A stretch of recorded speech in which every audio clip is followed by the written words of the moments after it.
Two fishermen. There were two fishermen who were close pals. They used to catch fish together on weekends. Since they were busy in their personal work and family, they hardly spent time together.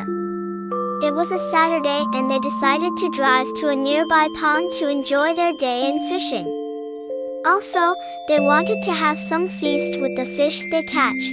Both carried essential utensils, cooking accessories, ingredients, and fishing equipments. They reached the pond, they sat at a distance and started hunting for the fish.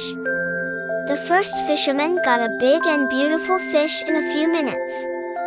He was so happy and placed the fish in the ice box to retain the freshness. He decided to cook the fish as a whole fish in the noon. He spent some more time and captured a few more fishes. He decided to make a grand meal with the fish. Also, he froze a few fishes to take it back to home. It was almost more than an hour they were fishing. He then approached the second fisherman and asked him if he needed any help. The second man said no. In a few minutes, the second fisherman captured a large fish.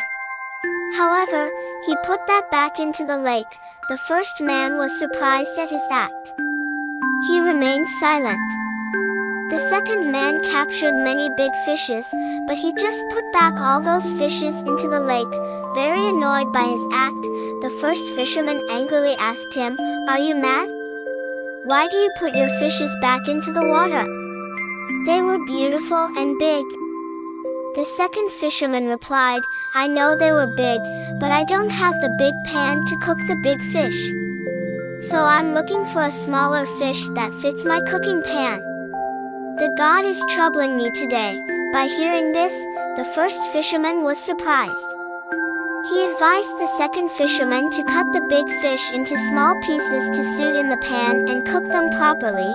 Many people are just like the second fisherman. We are provided with handful of big opportunities, chances, and even fortune that we many times overlook. We need to work out just the same.